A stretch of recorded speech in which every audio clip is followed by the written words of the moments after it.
Hello friends. Welcome back to Boss School. Today we are starting Chapter 2 Motion in a Straight Line.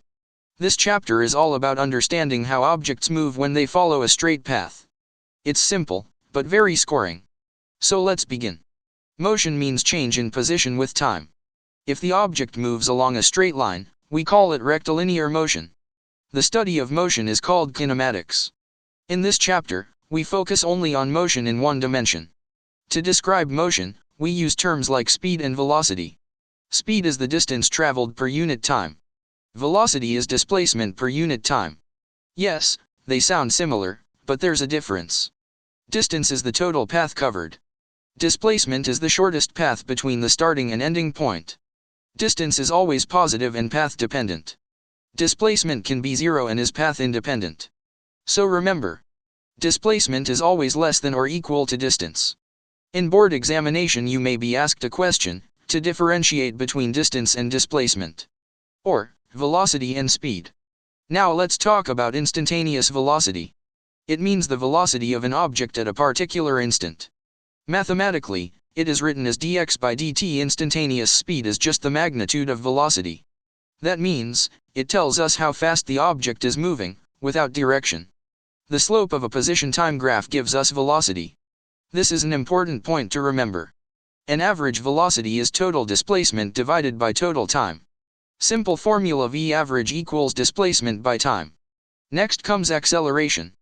Acceleration is the rate of change of velocity. It is written as dv by dt.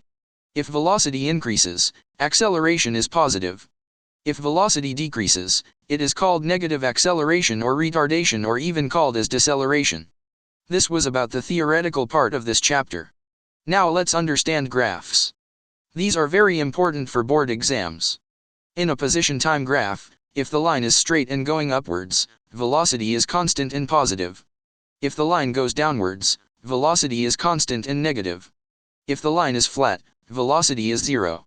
If the graph is curved upwards, acceleration is positive. If it curves downwards, acceleration is negative. In a velocity-time graph, a straight line going up means constant positive acceleration. A straight line going down means constant negative acceleration. A flat line means zero acceleration. A curved line means variable acceleration. If the line is flat but above zero, velocity is constant. In an acceleration-time graph, a straight line going up means increasing acceleration. A straight line going down means retardation. A flat line means constant acceleration. Now let's learn the kinematic equations. These are used when acceleration is constant. First equation is v equals v naught plus at. Second equation is displacement x equals v naught t plus half at squared. Third equation is v squared equals v naught squared plus 2ax. These equations are derived using graphs. The area under the velocity time graph gives displacement. This may be even asked for 1 mark, so remember area under the velocity time graph gives displacement. The slope of the graph gives acceleration. These are very useful in solving problems.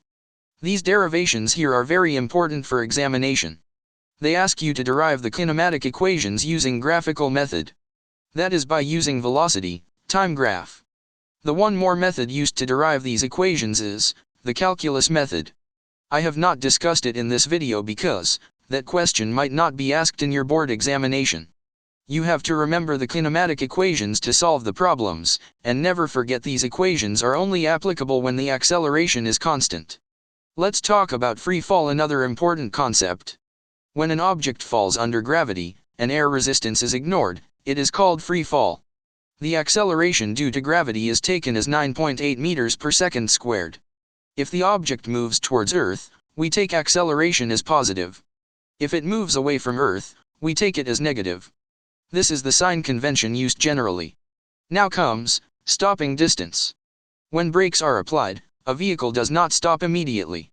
It travels some distance before stopping. This distance is called stopping distance. Here, acceleration is negative. Using the third kinematic equation, we get stopping distance equals minus u squared divided by 2a. The derivation is on the screen. Again, this derivation is not asked in examination, but it is important to understand the concept, because the same concept is used to solve problems. Let's revise the key points. Motion in a straight line is called rectilinear motion. Speed and velocity are different. Displacement is shortest path.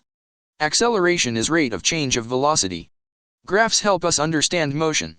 Kinematic equations are used when acceleration is constant. Free fall is motion under gravity. Stopping distance is calculated using equations.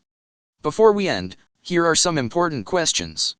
Derive the kinematic equations using graphs. Solve problems on free fall. Analyze motion using graphs. These are frequently asked in exams. That was Chapter 2 Motion in a Straight Line. If you found this helpful, please like, share, and subscribe to Boss School. The next chapter will be on motion in a plane. Press the bell icon so you don't miss it. All the best for your studies. Keep learning, keep scoring.